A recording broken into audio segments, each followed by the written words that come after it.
সালামুন আলাইকুম তিবিতুম মুবারাকাতান তয়্যিবা রব্বি আউযু বিকা মিন হামাযাতিশ শায়াতিন ওয়া আউযু বিকা রব্বি আইয়াহদুরুন সুবহানাকা লা ইলমা লানা ইল্লা মা আল্লামতানা ইন্নাকা আনতাল আলিমুল হাকিম সুবহানা রাব্বিকা রব্বিল ইজ্জাতি আম্মা ইয়াসিফুন ওয়া সালামুন আলাল মুরসালিন আলহামদুলিল্লাহি রাব্বিল আলামিন। সম্মানিত মুসলিম ভাই বোনেরা, আজকে আমি একটি আলোচনা করব সমসাময়িক বিষয় নিয়ে। এই আলোচনা করতে গেলে আসলে কোরআনের বাইরে থেকে আলোচনা করতে হবে। তবে আমি বিনয়ের সহিত আপনাদেরকে অনুরোধ করব, এগুলি কখনো দলিল হিসাবে নেবেন না, জাস্ট জানার জন্য আমি এগুলি বলতেছি। আমি যেই বইটার থেকে বলতেছি, বইটার নাম হইল তারিখে ইসলাম, মাওলানা আমিমুল ইসলামের লেখা। এই বইটা,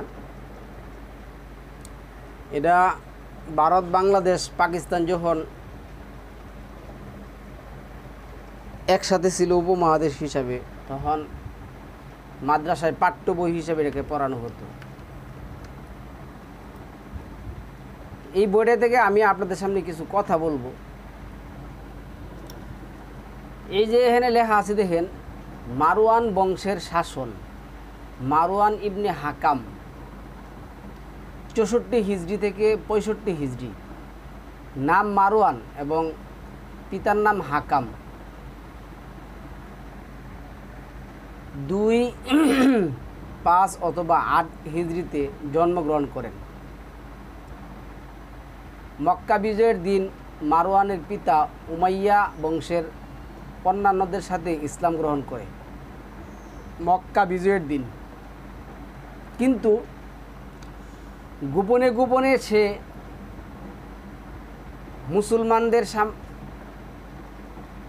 মুসলমানদের বিরুদ্ধে গোয়েন্দাগিরি করত।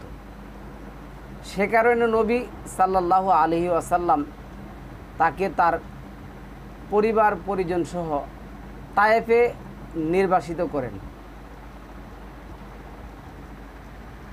হযরত উমর রাদিয়াল্লাহু তাআলা আনহুর খিলাফতকাল পর্যন্ত হাকাম ও মারওয়ান দুজনেই তায়েফে বসবাস করেন। তাদের জন্য মদিনায় আসার অনুমতি ছিল না। হযরত উসমান রাদিয়াল্লাহু তাআলা আনহু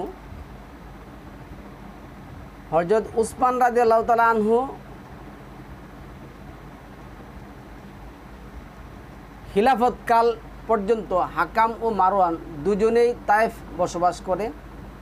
তাদের জন্য মদিনায় আসার অনুমতি ছিল না। হযরত উসমান রাদিয়াল্লাহু তাআলা আনহু তার খিলাফতকালে তাদেরকে মদিনায় নিয়ে আসে এবং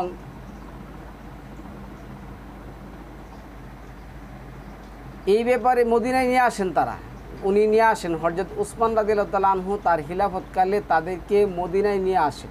এই ব্যাপারে তিনি নবী সাল্লাল্লাহু আলাইহি ওয়াসাল্লামের নিকট থেকে অনুমতি লাভ করেছিলেন, যদিও তা কার্যকরী করার অবকাশ তিনি পেয়েছিলেন না।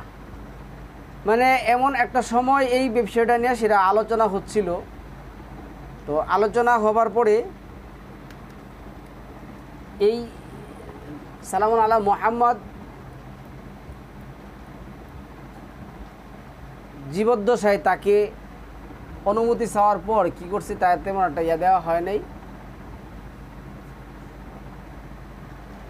দেওয়া হয় নাই। কিন্তু এখানে যে কথা আসছে আমি পড়ে শোনাই দিয়েছি। হযরত উসমান রাদিয়াল্লাহু তাআলা আনহু মারওয়ানকে তার সচিব তথা চিফ সেক্রেটারি নিয়োগ করেন। আবু বকর রাদিয়াল্লাহু তাআলা আনহু প্রথম খলিফাতুল মুসলিমিন হলেন। সালামুন আলা মুহাম্মদ ওফাত হওয়ার পর সালামুন আলা মুহাম্মদের লাশ নিয়ে ব্যস্ত থাকলেন। এদিক দিয়ে এক লোক আয়সা উমর রাদিয়াল্লাহু তাআলা আনহুর কাছে বললেন, হে আল্লাহর রাসূল, মাআযাল্লাহ।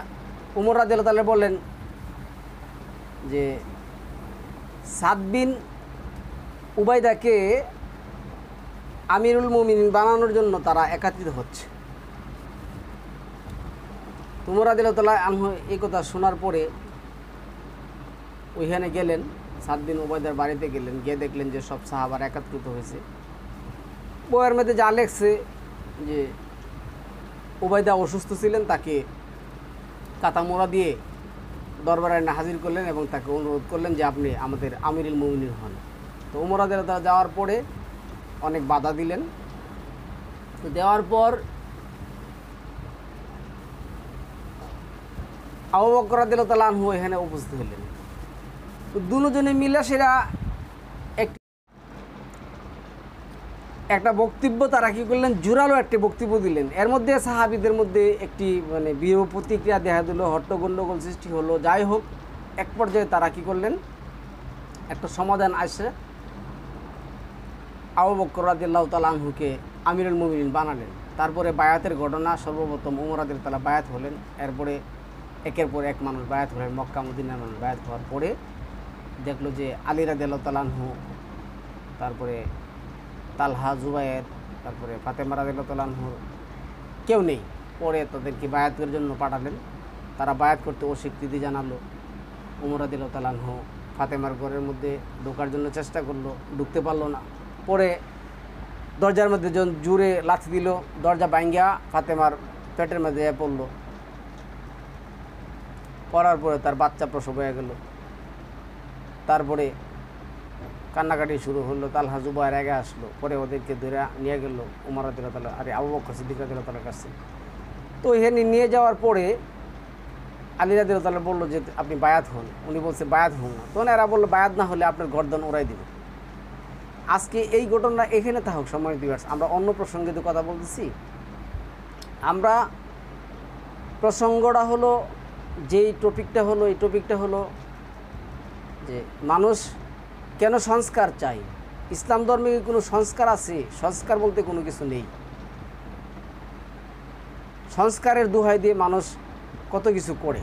দেখুন, এই আবু বকর রাদিয়াল্লাহু তাআলা আনহু খলিফাতুল মুসলিমিন হওয়ার পরে উনি কী করলেন, মক্কা মুআজ্জামায় ইতাব ইবনে উসাইদ, সানআ মুহাজির ইবনে আবি উমাইয়া রাদিয়াল্লাহু তাআলা আনহু, হাওলান ইয়ালা ইবনে উমাইয়া রাদিয়াল্লাহু তাআলা আনহু, জুনদ মুয়াজ ইবনে জাবাল রাদিয়াল্লাহু তাআলা আনহু, বাহরাইন আলা ইবনে হাদরামি রাদিয়াল্লাহু তাআলা আনহু, তায়েফ উসমান ইবনে আবি আস রাদিয়াল্লাহু তাআলা আনহু, রামওয়াত জিয়াদ ইবনে লাবিদ রাদিয়াল্লাহু তাআলা আনহু, জুবায়েদ আবু মুসা আল আশারি, নাজরানে জারি ইবনে আবদুল্লাহ বাজ্জালি। এই লোকগুলি উনি গভর্নর হিসেবে নিয়োগ করেন। কি করার জন্য? তিনি গোটা আরব ভূমিকে বিভিন্ন প্রদেশ ও জেলায় বিভক্ত করে গভর্নর ও কর্মচারী নিয়োগ করেন। নিজ নিজ এলাকার ব্যবস্থাপনার দায়িত্ব তাদের উপর ন্যস্ত ছিল। নামাজের জামায়াত, ইমামতি, মামলা মোকদ্দমা শুনানি ও ইসলামী বিধানে নির্ধারিত শাস্তি হদ কার্যকর করার দায়িত্ব ছিল তাদের উপর ওই সব নেতা এবং কর্মচারীদের বিচার। এইভাবে উনি কী করলেন, চলতে থাকলেন। উনি যে কাজগুলি করলেন, এই আবু বকর রাদিয়াল্লাহু তাআলা আনহু, এই কাজগুলির মধ্যে কয়েকটা গুরুত্বপূর্ণ যে কাজ আছিল। হযরত আবু বকর রাদিয়াল্লাহু তাআলা আনহু এর খিলাফতকালে নবী সাল্লাল্লাহু আলাইহি ওয়াসাল্লামের পবিত্র যুগের পরিপূরক মনে করতে হবে। নবীর যুগেই ইসলামের সংস্কার হয়ে গেছে, পরিপূরক মনে করতে হবে। তার বিশেষ কৃতিত্ব ছিল এই যে নবী সাল্লাল্লাহু আলাইহি সাল্লামের দোয়া আদর্শকে তিনি কোনো রকম পরিবর্তন না করেই অতীব যত্নের সাথে টিকিয়ে রেখেছিলেন এবং অতি সংক্ষিপ্ত সময়ের মধ্যে সকল অভ্যন্তরীণ ফিতনার মূলোৎপাটন করেছিলেন। এরপর তিনি ইসলামী বিজয়ের ধারাবাহিকতায় সূচনা করেন, যা হযরত উমর রাদিয়াল্লাহু তাআলা আনহুর খিলাফতকালেও পরিপূর্ণতা লাভ করে। আচ্ছা, তাহলে এই ধারাবাহিকতাটা সালামুন আলা মুহাম্মদ যে সংস্কার করে কী করে রেখে গেছেন, এটা আবু বকর রাদিয়াল্লাহু তাআলা বাস্তবায়ন করছেন, তারপর উমর রাদিয়াল্লাহু তাআলা বাস্তবায়ন করছেন। তারপরে আপনার এই উমর রাদিয়াল্লাহু তাআলা আসলেন। এটা উমর রাদিয়াল্লাহু তাআলার সময় এটা কী ছিল, এই যে সিরিয়া শাম ইসলামী বাহিনী ইরাকে যুদ্ধরত থাকা অবস্থায় হযরত আবু বকর রাদিয়াল্লাহু তাআলা রোমকদের ব্যাপারে আশঙ্কা করলেন।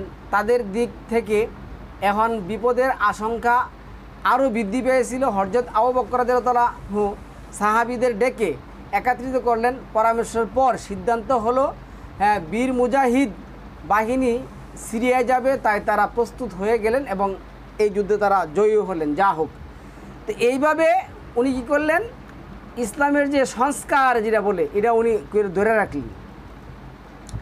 এরপরে আসলে এখানে দিন কী হয়েছে, 12 হিজরি মুহররম মাসে হযরত আবু বকর সিদ্দিক রাদিয়াল্লাহু তাআলা আনহু খালিদ ইবনে ওয়ালিদ সাইফুল্লাহর নেতৃত্বে একটি সেনাবাহিনী গঠন করে ইরাক অভিমুখ প্রেরণ করেন, যাতে সেই দিক থেকে পরিচালিত সীমান্ত আক্রমণ সম্মুখ থেকে চিরদিনের জন্য অব্যাহতি লাভ করা যায় এবং সাথে সাথে ইসলামের প্রচারের কাজও হয়ে যায়। হযরত খালিদ রাদিয়াল্লাহু তাআলা আনহু তার বাহিনী নিয়ে ইরাক পৌঁছার পর ইসলামী বিধান মোতাবেক সর্বপ্রথম তাদের সামনে ইসলামের দাওয়াত পেশ করেন। তারা দাওয়াত গ্রহণ করতে অস্বীকৃতি জানায় এবং জিজিয়া দিতে ও সম্মত না হওয়া তাদের সাথে বেশ কয়েকটি যুদ্ধ হয়। যুদ্ধগুলোর নাম হচ্ছে কাজিমিয়ার যুদ্ধ, তানির যুদ্ধ, ওয়াল জার যুদ্ধ, আলসনের যুদ্ধ, ফোরাতের যুদ্ধ, আম্বারের যুদ্ধ, আইনুদ তামামের যুদ্ধ, দামওয়াতুল জান্দালের যুদ্ধ, মাফিদের যুদ্ধ, ফানানাসের যুদ্ধ, জালিমের যুদ্ধ এবং ফাসাদের যুদ্ধ। এই সব যুদ্ধে মুসলিমরাই বিজয় লাভ করে এবং আম্মার, আইনুদ তামার, দাউমাতুল জান্দাল, বাকিয়াহ, কাসকার প্রভৃতি অঞ্চল মুসলমানদের অধিকারে আসে। সম্মানিত ভিউয়ার্স, আমি আজকে যে কথাটা বলবো, দেখুন আজকে যারা বর্তমান উপদেষ্টা আছেন, আমি এখানে আগে যদি আসি, আজকে যারা বর্তমান উপদেষ্টারা আছেন তারা সংস্কারের দাবি তুলছেন। সংস্কার সালামুন আলা মুহাম্মদ আল্লাহর পক্ষ থেকে করে গেছেন, এই ধারাবাহিকতাটা ধরে রাখার জন্য তারা চেষ্টা করছেন। তারা কি করছেন, তারা প্রথমেই মুসলিম এবং অমুসলিমদেরকে কী করছেন, আলাদা করছেন। তারপরে মুসলিমদের পক্ষ থেকে তাদেরকে দাওয়াত দেওয়া হয়েছে, তারা যখন মুসলিমদের বিধিবিধান গ্রহণ করে নাই তাদের সাথে কি করছেন, তারা যুদ্ধ করছেন। এখন আমাদের যে শাসকরা আছেন, এই শাসকরা এখন যারা আছেন তারা সংস্কার চেতেছেন, তারা বলতেছেন আমরা এই ঠিক করে দেব, আমরা ওই ঠিক করে দেব, এই ঠিক, এই বিভিন্ন ধরনের কিচ্ছা কাহিনী করতেছেন। এখন আমি বলছি দুশ্মন কি তো আছে, তখনও ছিল এখনও ছিল। এখানে দেখেন মুরতাদদের মূল উৎপাটন। নবী সাল্লাল্লাহু আলাইহি ওয়াসাল্লামের ইন্তেকালের পর কোনো আরব গোত্রপতি মুরতাদ হয়ে যায় এবং নিজ নিজ গণ্ডিতে স্বতন্ত্র শাসন কায়েম করে কেন্দ্র থেকে বিচ্ছিন্ন হয়ে যাওয়ার ঘোষণা দেয়। এইভাবে বাহরাইনে নোমান ইবনে মুনজির মাথা তুলে দাঁড়ায়, লাকিদ ইবনে মালেক ওমানে বিদ্রোহ করে এবং কিন্দাহ অঞ্চলে কতিপয় শাসকের আবির্ভাব ঘটে। হযরত আবু বকর সিদ্দিক রাদিয়াল্লাহু তাআলা আনহু বন্ড নবীদের শায়েস্তা করার পর এদিকে দৃষ্টি দেন। আলা আল হাদরামিকে বাহরাইনে পাঠিয়ে নুমান ইবনে মুনজিরকে দমন করেন। অনুরূপ হুজাইফা ইবনে মিহসানের হাতে লাকিদ ইবনে মালেকের ধ্বংস সাধন হয় এবং জিয়াদ ইবনে ওয়ালিদের হাতে কিন্দার সহ ঘোষিত শাসকদের মূলোৎপাটন হয়। তো এখন দেখুন আমি আপনাকে বলি, তারা বলবে কি, আমি ওই দিনে বলতেছি, এক হুজুরে বলতেছে হিন্দু মুসলমান ভাই ভাই, হিন্দু খ্রিস্টান মুসলমান সবাই ভাই ভাই। আল্লাহ বলছে ইন্নামাল মুমিনুনা ইখওয়াতুন, হুজরাতে যেটা আসছে, নিশ্চয় মুমিন মমিনের ভাই। আপনি মমিন আর কাফের কি করতে হবে, আলাদা করতে হবে। আমি দেখলাম জামাত ইসলামের যে এই বর্তমান যে আমির আছেন, উনিও ওই দিন বলতেছেন এ কথা, এবং বর্তমানে যে তারা আছেন কি জানে রে, উপদেষ্টা সদস্যরা আছেন, তারা বলতেছেন দেশ সংস্কার করবেন, দেশে শান্তি প্রতিষ্ঠা করবেন, দেশে অন্যায় অত্যাচার দূর করবেন, সাম্য প্রতিষ্ঠা করবেন, বৈষম্য তা দূর করবেন, বিভিন্ন ধরনের কিচ্ছা কাহিনী করতেছেন। এখন আপনি যদি ভালো থেকে মন্দরে পৃথক না করতে পারেন, তাহলে এটা তো কোনোদিনও করা সম্ভব হবে না। এই যা কোনোদিনও করা সম্ভব হবে না, মানে শয়তান থাকবে, এই ধরনের খারাপ মানুষ থাকবে। দেখুন এখানে নবুয়তের মিথ্যা দাবিদারদের উৎখাত কিসে সত্য নবীর সাফল্য দেহে আরবের নবুয়তের কতিপয় মিথ্যা দাবিদারের উদ্ভব ঘটে। এই দুর্ভাগারা মনে করে যে নবুয়তের দাবি ও পার্থিব উন্নতির একটি উত্তম উপায় হতে পারে। সুতরাং নবী সাল্লাল্লাহু আলাইহি ওয়াসাল্লামের জীবনের শেষ দিকে মানে আসওয়াদ আনাসি এবং মামার মুসাইলামা কাজ্জাব নবুয়তের দাবি করে। এই যে আসওয়াদ সালামুন আলা মুহাম্মদ উবাত হওয়ার আগে, যখন ইথিওপিয়ার বাদশাহ বা মাদাল্লাহ বাদশাহ যখন এই হস্তি বাহিনী যখন আসলো, তাকে পথ দেখিয়ে মক্কায় নিয়ে আসে এবং মক্কাগড় ধ্বংস করার জন্য সে নেতৃত্ব দেয়। এই লোক নিজেকে নবী দাবি করলো। তারপর মুসাইলামা কাজ্জাব, সে নিজেকে কাতেব ওহি দাবি করতো, তার কাছে ওহি আসে। তো এই লোকগুলোও কিন্তু কী করছেন, সালামুন আলাইহি মুহাম্মদ ওফাত হওয়ার পরে তারা মুরতাদ হোক আর যাই হোক, হওয়ার পরে কিন্তু তাদেরকে এই সালামুন আলাইহি মুহাম্মদের অনুসারী হিসাবে আবু বকর রাদিয়াল্লাহু আনহু কী করলেন, তাদেরকে দূরীভূত করলেন, জাকাত অস্বীকার করলেন। জাকাত তারা কী করলো, জাকাত অস্বীকার করলো। হযরত উসমান রাদিয়াল্লাহু তাআলার বাহিনী সিরিয়াতে অবস্থানকালে উত্তরাঞ্চলে বনু আব্বাস ও বনু জুবিয়ান গোত্রের জাকাত দিতে অস্বীকার করে। এখন আমি আপনাকে বলতেছি, দেখুন বর্তমান যে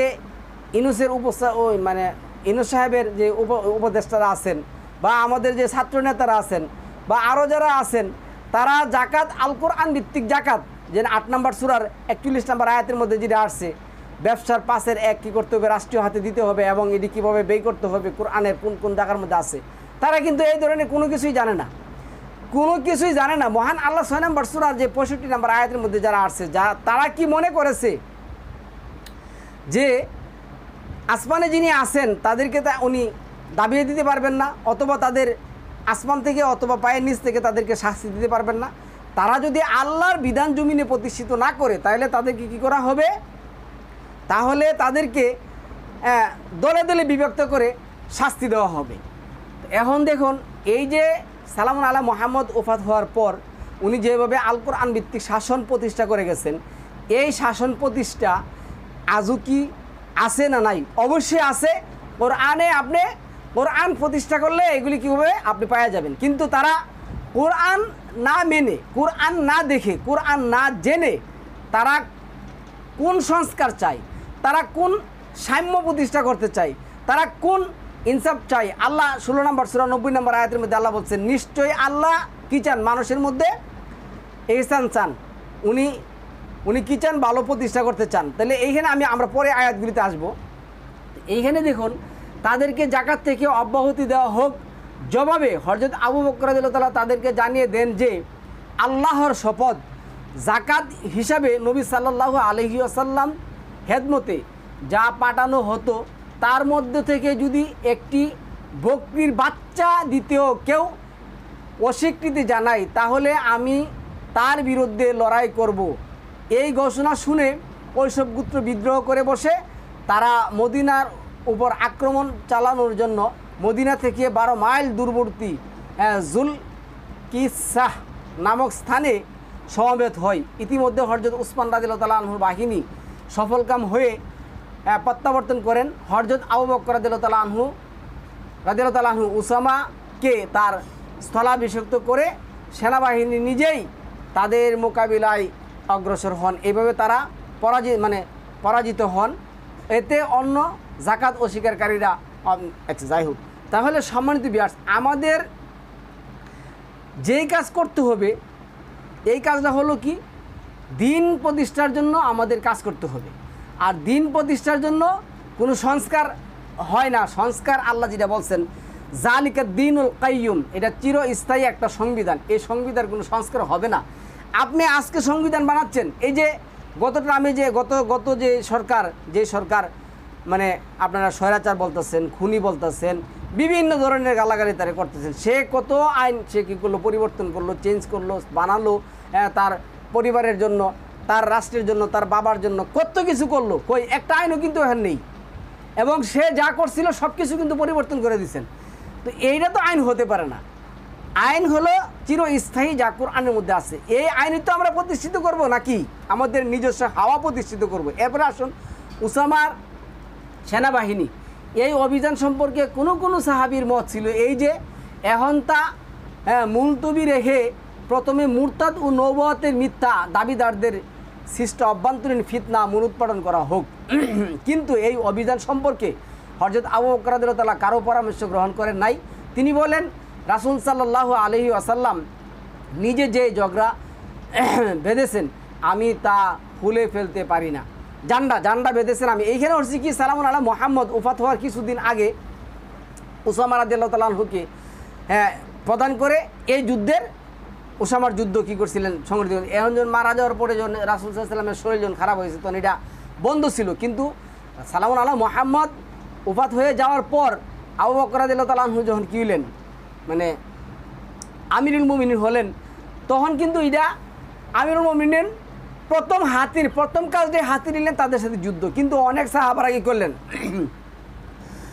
বেটু দিলেন এবং পরামর্শ দিলেন যে এটা এখন তা হোক। কিন্তু বলছে যে না, হযরত আবু বকর রাদিয়াল্লাহু তাআলা আনহু যে তিনি বললেন রাসূল সাল্লাল্লাহু আলাইহি ওয়াসাল্লাম নিজে যে জান্ডা বেঁধেছে আমি তা হুলে ফেলতে পারি না। হযরত আবু বকর রাদিয়াল্লাহু তাআলা ঠিকই বলেছিলেন। এটা সত্য যে যদি তিনি অন্যদের পরামর্শ গ্রহণ করতেন তাহলে সর্বপ্রথমই রাসূল সাল্লাল্লাহু আলাইহি ওয়াসাল্লামের নির্দেশ অমান্য করা একটি দৃষ্টান্ত সৃষ্টি হতো। কিন্তু এটা তারা করেন নাই। সালামুল্লাহ মুহাম্মদের অনুসরণী হিসাবে তারা এটাই কী করছেন, ঠিক রাখছেন। তারপরে এইভাবে উসমান রাদিয়াল্লাহু তাআলা আনহু 2 বছর কেটে গেল।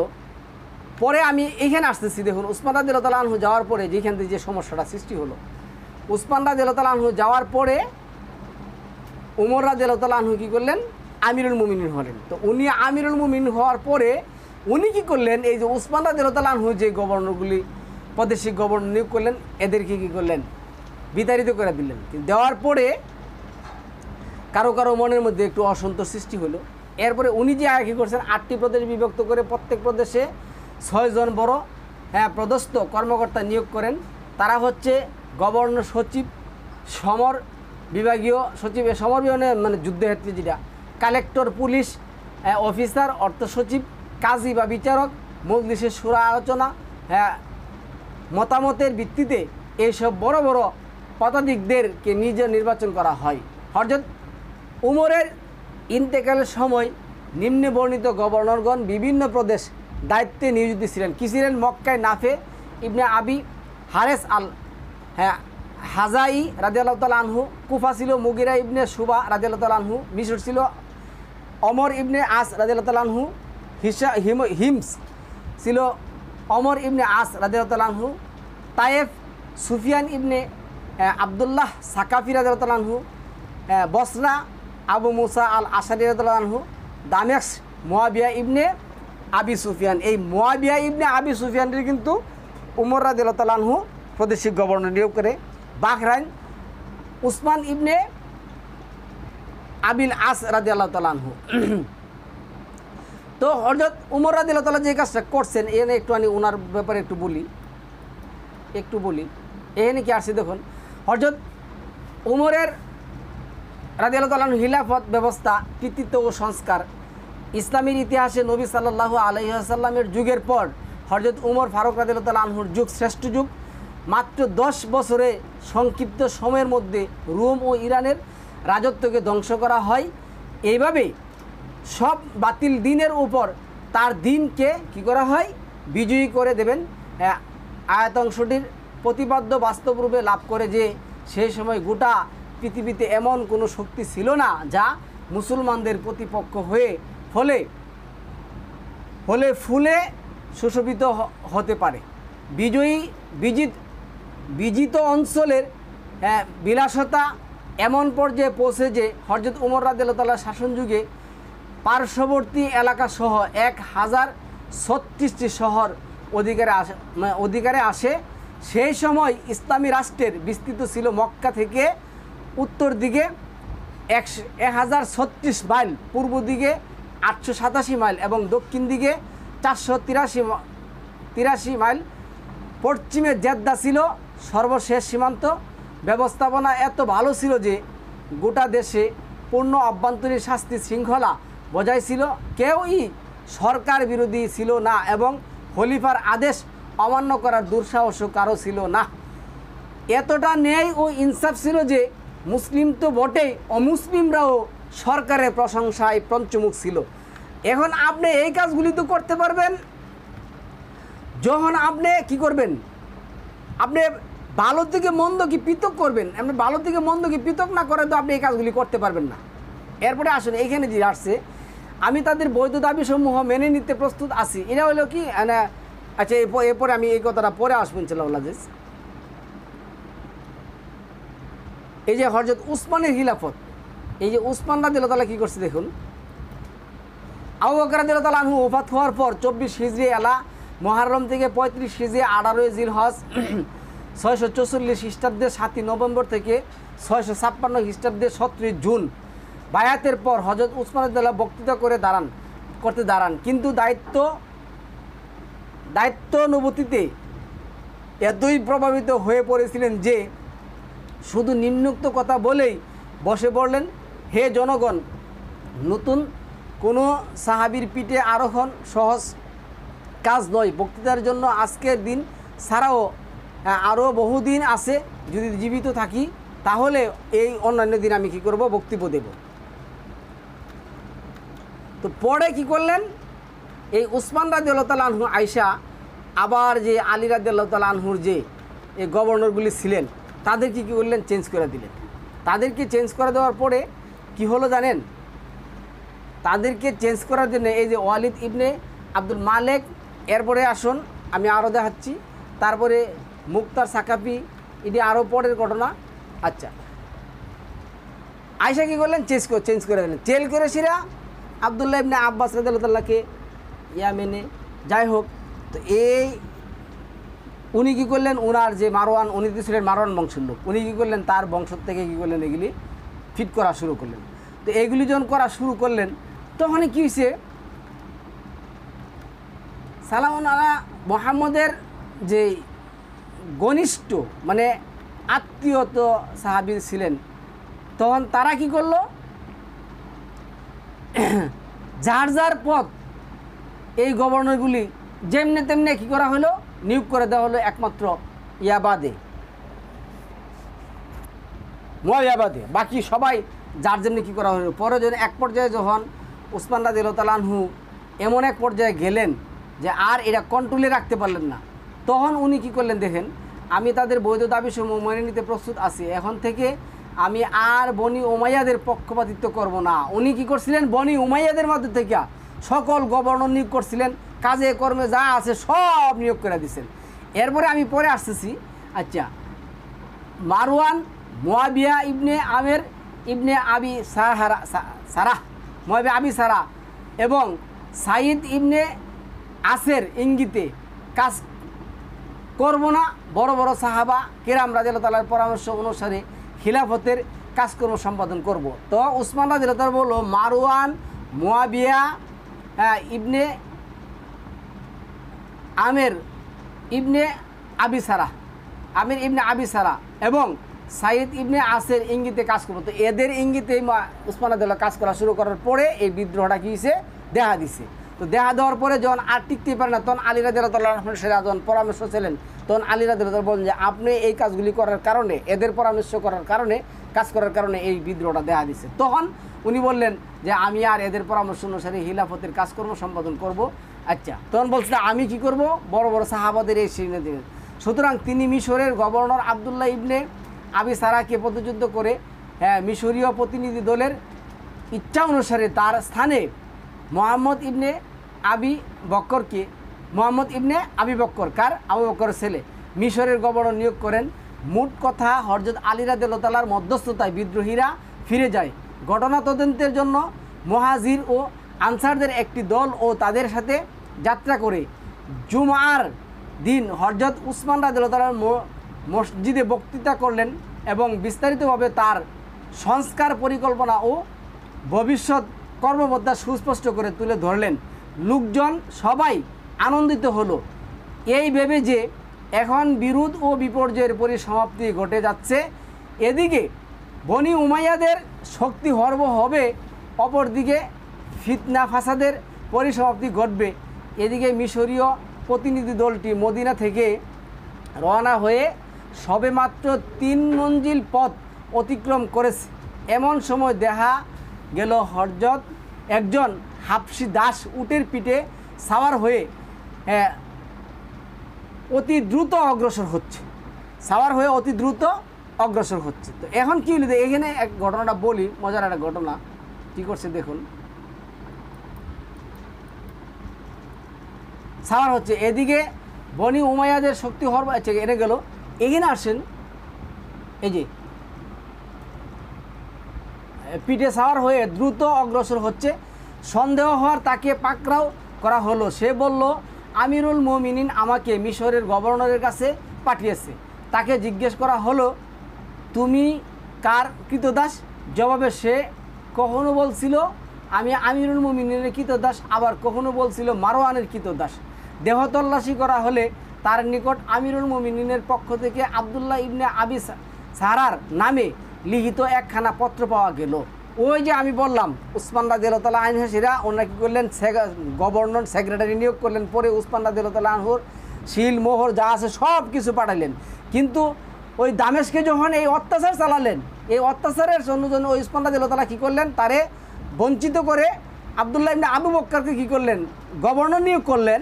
তখন এই যে আবদুল্লাহ ইবনে আবু সারা কী করলেন, এই উসমান রাদিয়াল্লাহু তাআলা আনহু সিল মোহর সব কিছু দিয়ে এই কৃতদাসী কী করলেন, পাঠাইলেন যে তারা তোমার কাছে যাওয়ার সাথে এনে আছে। আমি বলতেছি দেহ তল্লাশি করে হলো তার নিকট আমিরুল মুমিনের পক্ষ থেকে আবদুল্লাহ ইবনে আবি সারার নামে লিখিত একখানা পত্র পাওয়া গেল। পত্রের উপর হযরত উসমানের সিলমোহর লাগানো ছিল। দেখছেন, পত্রের বিষয়গুলি ছিল এই যে মুহাম্মদ ইবনে আবি বক্কর রাদিয়াল্লাহু তাআলা আনহু এবং তার সঙ্গী সাথীদের হত্যা করে ফেলো।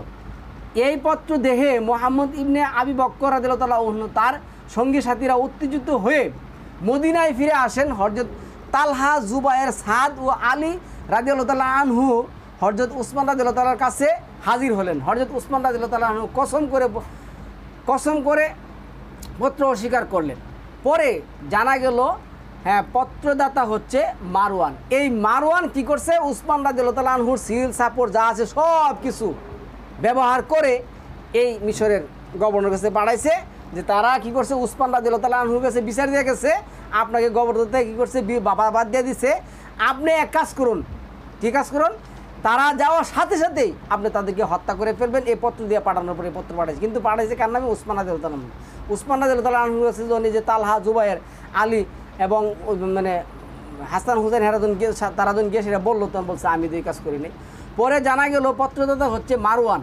হযরত উসমান রাদিয়াল্লাহু তাআলার ব্যাপারে সবাই সন্দেহমুক্ত হলেন, কিন্তু বিদ্রোহীরা দাবি করে বসলো যে মারওয়ানকে আমাদের হাতে ছেড়ে দাও হোক।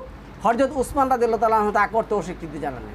এই কারণে হযরত উসমান রাদিয়াল্লাহু তাআলা আনহুকে তারা কী করলেন, হত্যা করতে। আচ্ছা, এরপরে কি হচ্ছে, আমিরুল মুমিনের পক্ষ থেকে আবদুল্লাহ ইবনে আবি সারার নামে লিখিত একখানা পত্র পাওয়া গেল। পত্রের উপর হযরত উসমান এনে আসছে, তারা সবাই এই যে পত্র উটনি ও কৃতদাসকে নিয়ে হযরত উসমান রাদিয়াল্লাহু তাআলার কাছে হাজির হলেন। হযরত উসমান রাদিয়াল্লাহু তাআলা কসম করে পত্র অস্বীকার করলেন। পরে জানা গেল প্রত্যেকটাই গেল মারওয়ান কেচে গেল খিলাফত থেকে সরে যেতে। কি বললো, এই টানাপোড়েনের মধ্যে উত্তেজনা বেড়ে চলল। এবার বিদ্রোহীরা দাবি করে বসলো যে হযরত উসমান রাদিয়াল্লাহু তাআলা আনহুকে খিলাফতের মসনদ থেকে সরে যেতে হবে, হযরত উসমান রাদিয়াল্লাহু তাআলা আনহুকে কী করতে হবে, সরে যেতে হবে। আচ্ছা, সরে যেতে হবে এই কথা বলার পরে দেখুন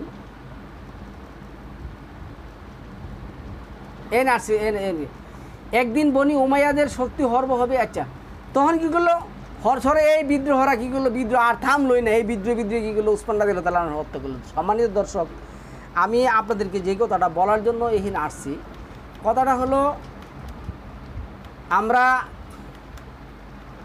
আল কোরআনে যদি আয়াত আমরা দেখি তাহলে এই যে আমি এই যে গাঁটতেছি, এই চতুর্থ খলিফা হযরত আলী মুর্তজা রাদিয়াল্লাহু তাআলা আনহু, উসমানের পরে আসলো আলী রাদিয়াল্লাহু তাআলা আনহু। আলী রাদিয়াল্লাহু তাআলা আনহু হযরত উসমান রাদিয়াল্লাহু তাআলা আনহু শাহাদাতের পর খিলাফতের মসনদে তিনি 3 দিন পর্যন্ত শূন্য থাকে। এই সময় বহিরাগত লোকজন, বিশেষ করে যারা মিশর, কুফা ও বসরা থেকে মদিনায় আগমন করেছিল এবং ফিতনার অংশ নিয়েছিল, তারা এই পথটি গ্রহণ করার জন্য হযরত আলী রাদিয়াল্লাহু তাআলা আনহুকে ভীষণভাবে পীড়াপিড়ি করতে থাকে, কিন্তু তিনি দূরভাবে তা প্রত্যাখ্যান করে শেষ পর্যন্ত মুহাজির ও আনসারদের অধিকাংশের পীড়াপিড়ির মধ্যে বাধ্য হয়ে তিনি এই দায়িত্ব গ্রহণ করে। এভাবে 35 হিজরি 21 জিলহজ সোমবার দিন হতে আলী রাদিয়াল্লাহু তাআলা আনহু খিলাফতের মসনদে বসেন। তো এইখানে যেটা আমি বলবো, এই আলী রাদিয়াল্লাহু তাআলা আনহুর মসনদে বসার পরে যে অনেকগুলি তো আপনারা জানেন, এখানে যেটা ঘটছিল যে সালিসি বৈঠক, যুদ্ধ বন্ধ হয়ে গেল। উভয় পক্ষের মধ্যে আলোচনার পর সিদ্ধান্ত হলো যে বিতর্কিত বিষয়ে এইখানে যুদ্ধ বন্ধ হয়ে গেলে, আমি এই জায়গাটা বাদ দিয়েছি, যেটা মানে আয়েশা সিদ্দিক রাদিয়াল্লাহু তাআলা আনহু উমরা করতে এসে যখন দেখলো যে উসমান রাদিয়াল্লাহু তাআলা হত্যা হলেন, এই মদিনার মধ্যে এই ঘটনা, মক্কার মধ্যে এই বিশাল এক সমস্যা, তখন উনি কী করছেন, বিচার চাওয়ার জন্য কী করলেন, ওইদিকে ফত দিলেন। ফত দেওয়ার পরে এই আলী রাদিয়াল্লাহু তাআলা কুফায় ছিলেন, পরে খবর পাওয়ার পরে সিপিন নামক জায়গার মধ্যে কী করলেন, দেওয়া হইলো, ওইখানে যে যুদ্ধ হইলো, যুদ্ধ বন্ধ হলো, পরে সালিসি বৈঠক ডাকলেন। এই সালিসি বৈঠকের মধ্যে দেখেন কী আসছে, যুদ্ধ বন্ধ হয়ে গেল, উভয় পক্ষের মধ্যে আলোচনার পর সিদ্ধান্ত হলো যে বিতর্কিত বিষয়ের ফয়সালার বার দুই পক্ষের মনোনীত বিচারকদের সম্মিলিত সিদ্ধান্তের উপর ছেড়ে দিতে হবে। তারা কোরআন ও সুন্নতে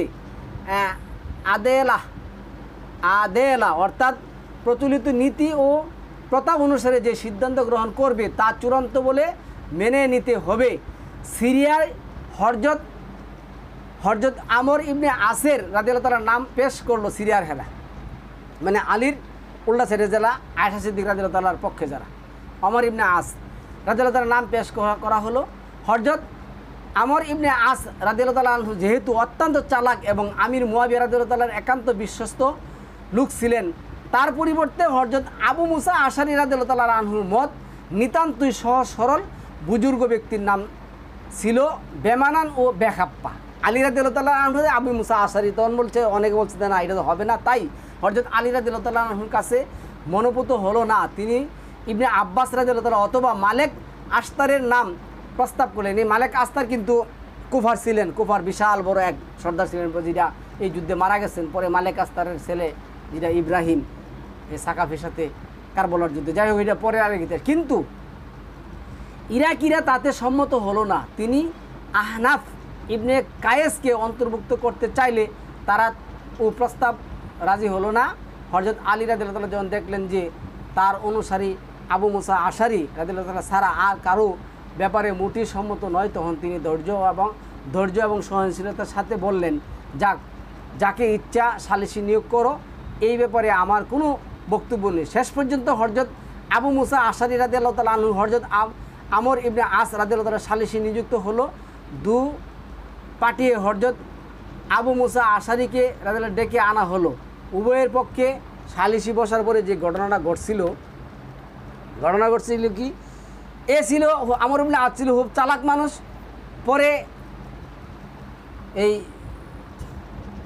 আলী রাদিয়াল্লাহু তাআলার যে আবু মুসা আশারী ওনার বললো যে আপনি আগে বক্তব্য দিবেন, আপনি আগে বক্তব্য দেবেন। কী বক্তব্য দেন? আমি বললাম যে আমরা মুয়াবিয়ারও চাই না, আসওয়াদেরও চাই না, কাউকে চাই না, আমরা আলীরও চাই না।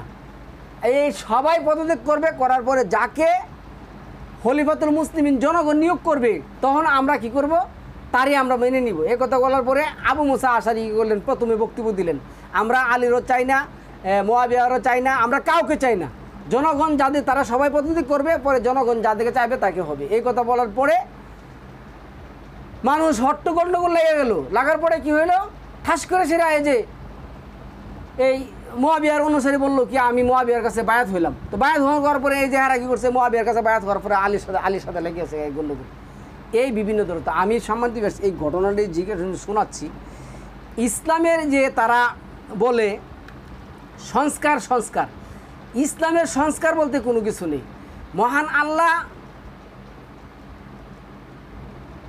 এই যে এই মুয়াবিয়া রাদিয়াল্লাহু মৃত্যুর পর মারওয়ান হযরত আবদুল্লাহ ইবনে জুবাইর রাদিয়াল্লাহু তাআলার বায়াত গ্রহণ করার জন্য প্রস্তুত ছিল, কিন্তু ইবনে জিয়াদের পরামর্শে সে নিজেই খিলাফতের দাবি করে বসলো। ফলে মিশর ও সিরিয়ার শাসক ক্ষমতা তার হাতে চলে যায়। শাসন ক্ষমতার মজা লুটার জন্য মারওয়ান বেশি দিন জীবিত ছিল না, 9 মাস 8 দিন শাসন ক্ষমতার অদৃশ্য থাকে। দেখুন এই যে 9 মাস 8 দিন কী করলো, এর আগে একটা বেইমানি করলো, নিজে মসনদে বসলো। এখনকার যে শাসকগুলি আছে, বাংলাদেশের কথা বলি, এর আগে তো আমরা জানি নেই। এই যে দেখুন তাজউদ্দিনের পরে আরও কত সরকার আইলো। এই যে এর আগে আমাদের যে শেখ মুজিব সাহেব, ওনার যদি 72-এর ইতিহাসের বইগুলি দেখেন, বিভিন্ন লেখা, আমার লেখা জীবনী, বিভিন্ন ধরনের জীবনী আছে, ওনার কিচ্ছা কাহিনী যদি পড়েন আপনার মাথা হেড হয়ে যাবে। এমন এক কিচ্ছা কাহিনী, উনি ক্ষমতার জন্য এখন যারা সংস্কারের দুহাই দেয়, যারা নীতি প্রতিষ্ঠানের দুহাই দেয়, যারা মানে সৎ এবং যোগ্য হিসেবে কি করে পরিচয় দেয়, ঘন ঘন মক্কায় গিয়ে হজ করে, তাদেরকে দেখি আমরা তারা এই সমস্ত কিচ্ছা কাহিনীর নাম দিয়ে, ইসলামের নাম দিয়ে এই কাজগুলি তারা কি করে এই সমস্ত কাজগুলি তারা করে এবং জনগণের উপরে এই বোঝা, যেমন গত সরকার যে হাসিনা যে সরকার, সে যে মানুষ মারা থেকে ধরে এমন কোনো অপকর্ম নাই সে করে নাই, কিন্তু সবই করছে কিন্তু সংস্কারের দোহাই দিয়া। এখনও যারা আসছে তারাও সংস্কারের দোহাই দিতেছেন, কিন্তু এই সংস্কারের মধ্যে কি নেই, কোরআন নেই। কোরআনের সংস্কার মানে আমরা এখন কুফরি এবং শয়তানের মদত পোস্টে আসি। আমরা কি করব, তওবা করে আল কোরআন ভিত্তিক জীবনযাপন করব এবং আল কোরআনের দিকে আমরা ফিরে আসব। এই কথাটাই সূরা ইমরানের যে 64 নম্বর আয়াতের মধ্যে আসছে, হে নবী তুমি বলো আমাদের মধ্যে এবং তোমাদের মধ্যে যেই কথাগুলির মিল আছে ওই কথাগুলি নিয়ে আমরা কি হয়, প্রথমে একসাথে হই। প্রথম কথাটা কি, আল্লাহ না আবুদা ইল্লাল্লাহ, আল্লাহর বিধান ছাড়া আর কারো বিধান আমরা কি করব না, মানব না। এখন দেখুন কি বলতেছে, প্রচলিত যে ছাত্র সমাজ আছে তাদের শক্তি বেশি, তাদের উপরে এখন কথা বলার মতনই কারো নাই। এত বড় মন্ত্রী, এত বড় এমপি, এত কোটি কোটি টাকার মালিক, এত বড় মাফিয়া ডন আজকে পলায়া যেতে বাধ্য হচ্ছে, তাদের সাথে কথা বলা যাবে না। তারা এখন বলতেছে যে আমরা এইগুলি করবো। তারা কী দিয়া করবে, তারা দলিল কিন্তু পেশ করে না, আল কোরআন ভিত্তিক কোনো দলিল তারা কি করে না, পেশ করে না। তো শাসন ক্ষমতা মজা লোটার জন্য মারওয়ান বেশি দিন জীবিত ছিল না, তারাও কিন্তু জানে ছিল না। এরপরে দেখেন মারওয়ানের পরে এসে 9 মাস 8 দিন শাসন ক্ষমতা অদৃশ্য থাকার পর 65 হিজরি রমাজান মাসে মৃত্যুবরণ হয়। মৃত্যুর পূর্বে সে খালিদ ইবনে ইয়াজিদকে, তার পুত্র খালিদ ইবনে ইয়াজিদকে পরবর্তী শাসক হওয়ার সুযোগ থেকে বঞ্চিত করে তার 2 পুত্র আব্দুল মালেক ও আব্দুল আজিজকে যথাক্রমে রাজ্য ক্ষমতার অধিকারী বলে ঘোষণা করে এবং খালিদকে হেয় প্রতিপন্ন করার জন্য তার মাকে বিয়ে করে। চিন্তা করছেন দেন ক্ষমতার কারণে তারা কোথায় গিয়া ঠেকছে। তো আমরা এগুলি বলছি, মারওয়ান বংশের কিচ্ছা কাহিনী এগুলি বলছি, সম্মানিত ভিউয়ার্স এগুলি শুনবেন। এখন আমরা আল কোরআন থেকে 2-একটা কথা বলবো সম্মানিত ভিউয়ার্স। দেখবো আল্লাহ কি বলছেন, অবশ্যই আমি সত্য সহকারে তোমার প্রতি কিতাব নাজিল করেছি যেন তুমি যা আল্লাহ তোমাকে জানিয়েছেন সেই অনুসারে মানুষের মধ্যে বিচার কাজ ফয়সালা করা এবং হিয়ানতকারীদের পক্ষে তর্ককারী না হও। তাহলে এখানে দেখেন কোরআন কি বিকৃত হয়ে গেছে? তাহলে সালামুন আলা মুহাম্মদ নেই বিচার প্রতিষ্ঠা করে গেছেন। আল্লাহ বলছেন ইন্না আনজালনা ইলাইকাল কিতাবা বিল হাক্কি লিতাহকুমা বাইনান নাসি বিমা আরাকাল্লাহ, যাতে তুমি বিচার কাজ ফয়সালা করতে পারো। তাহলে এখন ছাত্র সমাজ কোন, বৈষম্য বিরোধী ছাত্র কোন, শেখ হাসিনা কোন, আর হলো বিএনপি কোন, যেই পার্টি বলেন, কিন্তু কোরআনের বাহিরে নিজস্ব মতবাদ দিয়ে যারা দিন মানে রাষ্ট্র পরিচালনা করতে যাবে তারাই তো আল কোরআন ভিত্তিক আল্লাহর কাছে সন্ত্রাস। তারা কি আবার দিন প্রতিষ্ঠা করবে? তারপরে আসুন আমরা আয়াতগুলি দেখি। এরপরে আল্লাহ যেটা বলছেন, এই যে এখানে আসছে, আল্লাহ কি বলছেন, আফালা ইয়াতাদাব্বারুন আল কুরআনা ওয়ালাউ কানা মিন ইনদি গায়রিল্লাহি লাওয়াজাদু ফিহি ইখতিলাফান কাসীরা। তারা কি কোরআনের মর্ম বিষয়ে চিন্তা ভাবনা করে না? যদি তা আল্লাহ ছাড়া অন্য কারো নিকট হতে আসতো তবে তাতে তারা অবশ্যই বহু অসঙ্গতি কী করতো, পাইতো। তাহলে এই কোরআন পরিপূর্ণ সমাজনীতি, রাষ্ট্রনীতি, নিজের পরিচয়, নিজের ব্যক্তিত্ব, মানে রাষ্ট্র পরিচালনার যে কাজ, বিজ্ঞান যেটা আমরা বলি, ইতিহাস, এমন কোনো জিনিস নাই এই কোরআনের মধ্যে নেই। এবং নাই এই কথাটা তো শেষ নয়, কিন্তু আল্লাহ বলছে এটার মধ্যে কোনো মতনৈক্য নাই। কিন্তু আজকে আমরা যে ইতিহাস দেখতেছি, ইতিহাসের মধ্যে মতনৈক্যের কোনো শেষ নাই। 4 নম্বর সূরা 75 নম্বর আয়াতের মধ্যে তোমাদের কি হয়েছে যে তোমরা আল্লাহর প্রতি কী করছো না, যুদ্ধ করছো না। ওমা লাকুম লা তুকাতিলুনা ফি সাবিলিল্লাহ, আপনার যুদ্ধ করতে হবে আল্লাহর ক্ষেত্রে, মানে আল্লাহর বিধান প্রতিষ্ঠার জন্য। আপনার কী করতে হবে, যুদ্ধ করতে হবে। কিন্তু এই যে সালামুন আলা মুহাম্মদ উফাত হওয়ার পরে, আবু বকর আসলেন, উমর আসলেন, উসমান আসলেন, আলী আসলেন। তারপরে আলী যাওয়ার পর ইয়াজিদ মানে হুসাইন রাদিয়াল্লাহু তাআলা আসলেন, হাসান রাদিয়াল্লাহু তাআলা আসলেন, ইয়াজিদ আসলেন। বিভিন্ন ধরনের আমি তো কিছু ইতিহাস আপনাকে বলছি, মানে বেশি বিভিন্ন টপিকে বলবো, সব বলা যায় না এক টপিকের মধ্যে। তো কেউ কি ঠিক থাকতে পারছে, কেউ ঠিক থাকতে পারে নাই। কিন্তু আল্লাহ যেটা বলছেন, আল্লাহ যে কথাটা বলছেন, নিশ্চয় আমি এবং আমার কোরআন কি হবে, বিজয়ী হবে।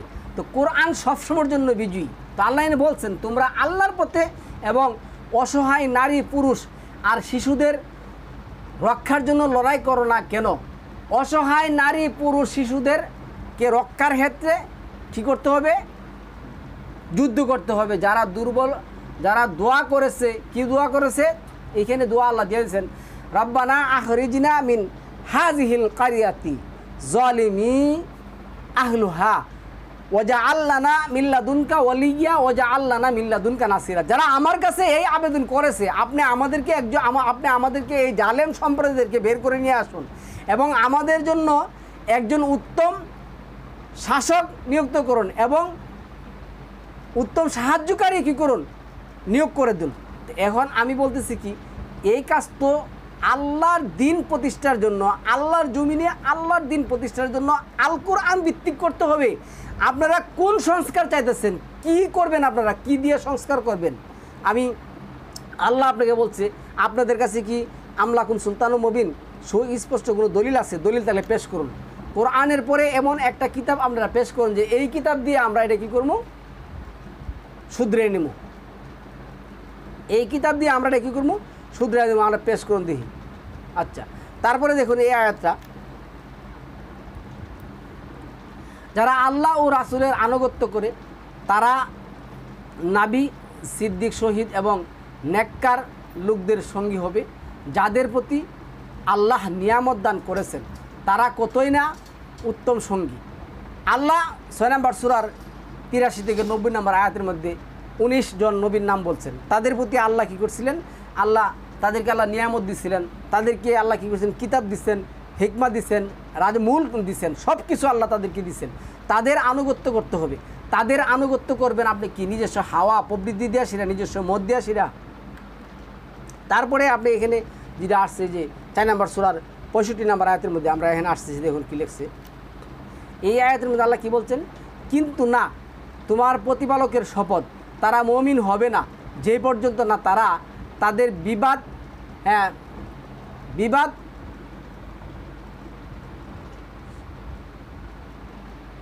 তাদের মধ্যে যে ফ্যাসাদ আছে, বিবাদ আছে, মীমাংসার ভার তোমার উপর ন্যস্ত না করে। এখানে অনেকেই কিন্তু বলে যে নবীর এরপরে ইতিহাস বাইরে না, এইখানে আল্লাহ যেটা বলছেন কিন্তু না, তোমার প্রতিপালকের শপথ তারা মুমিন হবে না যেই পর্যন্ত না তারা তাদের বিবাদ, বিদ্বেষের মীমাংসা তার ভার তার তোমার উপর ন্যস্ত না করে, অতঃপর তোমার ফয়সালার ব্যাপারে তাদের মনে কিছু মাত্র কোণঠাবোধ না থাকে, আর তারা তার সামনে নিজেদেরকে পূর্ণরূপে সমর্পণ না করে। এখানে তারা উল্টায় পাল্টায় যেমন কী করছে লেখছে ফালা অরাব্বিকা লা ইউমিনুনা হাত্তা ইউহাক্কিমুকা, তারা বলছে তারা কখনো মুমিন বলে গণ্য হবে না আমি যেই বিধান তাদেরকে দিয়েছি, আর তুমি যেই বিধান দিয়ে তাদেরকে কী করছো উপদেশ দিয়েছো, তারা যদি ওই বিধানের উপদেশ দিয়ে ফয়সালা না করে, তাহলে আপনার কোরআন ভিত্তিক ফয়সালা করতে হবে। না করলে আমি যে ইতিহাস বলছি, ইতিহাসে আরও অনেক কিছু আছে, পরবর্তীটা আমি বলবো। এইখানে কেউ সফল হতে পারে নাই, কেউ সফল হতে পারে নাই। সালামুন আলা মুহাম্মদ উফাতের পরে আবু বকর রাদিয়াল্লাহু তাআলা আনহুর ব্যাপারে তারা এই কোরআনের মধ্যে অনেক কিছু কী করছেন লিখছেন, আমি এইগুলি এখানে বলবো না, তারা যেভাবে বলছেন। তারপরে আবু বকর রাদিয়াল্লাহু তাআলা আনহুর গভর্নরগুলি উমর রাদিয়াল্লাহু তাআলা আনহুকে চেঞ্জ করে দিয়েছেন, উমর রাদিয়াল্লাহু তাআলার গভর্নর কী করছেন উসমান রাদিয়াল্লাহু চেঞ্জ করেছেন, উসমান রাদিয়াল্লাহু গভর্নর আলী রাদিয়াল্লাহু চেঞ্জ করে দিয়েছেন, আলী রাদিয়াল্লাহু তাআলা আনহুকে বায়াত গ্রহণ না করে তারা নিজেরা বায়াত করে এই মুয়াবিয়া কী চিকিৎসা করে মারামারি এই বিভিন্ন ধরনের কিচ্ছাগানি করছেন। আমি বলছি বলা সংক্ষিপ্তভাবে। তো এখন সম্মানিত ভিউয়ার্স, আমাদের যেই কাজটা করতে হবে, আল কোরআন ভিত্তিক আমাদের এই প্রচেষ্টা চালাতে হবে। আল কোরআন ভিত্তিক যদি আমরা প্রচেষ্টা না চালাই, তাহলে আমরা সংস্কারের নামে সন্ত্রাসী করব, সংস্কারের নামে সন্ত্রাসী করব। এইখানে আল্লাহ যেটা বলছেন দেখুন, ওমা আরসালনা মির রাসূলিন ইল্লা লিতুআ বিইজনিল্লাহি, আমি রাসূল এই উদ্দেশ্যে প্রেরণ করেছি যেন আল্লাহর নির্দেশে তার আনুগত্য করা হয়। ওই যে ওইখানে বললো না যে তোমরা কখনো মুমিন বলে গণ্য হবে না যতক্ষণ পর্যন্ত না সালামুন আলা মুহাম্মদকে বিচারক হিসেবে মেনে নেও। কেন মেনে নিতে হবে? আল্লাহ বলছেন আমি রাসূল এই উদ্দেশ্যে প্রেরণ করেছি যেন আল্লাহর নির্দেশে তার আনুগত্য করা। আল্লাহর নির্দেশ না থাকলে তার আনুগত্য করা যাবে না, তাহলে আপনি বাইরে যাওয়ার মতন কোনো সুযোগ নেই। তাহলে সম্মানিত ভিউয়ার্স, আমি আপনাদেরকে আরও বলার চেষ্টা করছি, এইখানে বলার চেষ্টা করছি কি যে সংস্কারের নামে আমরা আজকে না, পৃথিবীর প্রথম পুরুষ হাবিল কাবিল থেকে দেখলাম সংস্কারের নামে সালামুন আল্লাহ নুয়ের প্লাবনের থেকে দেখলাম। তা নুয়ের প্লাবনে সালামুন আল্লাহ নুয়ের ছেলেও বলছিল আমি সংস্কার করার জন্য ভালো করার জন্য আমি এনে থেকে যাব আমার দলের লোকগুলোর সাথে। সংস্কারের নামে আমরা ঈসা আলাইহিস সালামের গোষ্ঠীকে দেখলাম, সংস্কারের নামে আমরা মুসা আলাইহিস সালামের ফেরাউনের গোষ্ঠীকে দেখলাম, সংস্কারের আমরা আইয়ুব আলাইহিস সালামের গোষ্ঠীকে দেখলাম। এইভাবে আমরা দেখে আসতেছি, কিন্তু তারা কখনো সফল হতে পারে নাই। আমার জানা মতে আমি দায়িত্ব নিয়ে বলবো, যদি বর্তমান শাসক যারা আছেন, শুধু বাংলাদেশ না সারা পৃথিবীতে যারা আছেন, তারা যদি আল কোরআন ভিত্তিক সংস্কার করতে না চান, তাহলে তারা সংস্কারের নামে সন্ত্রাসী করবেন, আল্লাহ এবং আল্লাহর রাসূলের সাথে যুদ্ধ ঘোষণা করবেন। যারা আল্লাহ এবং আল্লাহর রাসূলের সাথে যুদ্ধ ঘোষণা করে তাদের কি হবে? বিচার এই মাটিতে হবেই, এবং আখেরাতে চিরস্থায়ীভাবে তারা জাহান্নামী হবে। আমাদেরকে আল্লাহ বুঝার তৌফিক দান করুক। আশা রাখি আপনারা পরবর্তী টপিক দেখবেন, কেননা আমি এইখানে আজকে যেই কথাগুলি বলছি, আমি মানে 70 ভাগের 1 ভাগ কথা আমি বলতে পারি নাই, কারণ পুরোপুরি বলতে গেলে ওই 2-3টি বুক হবে।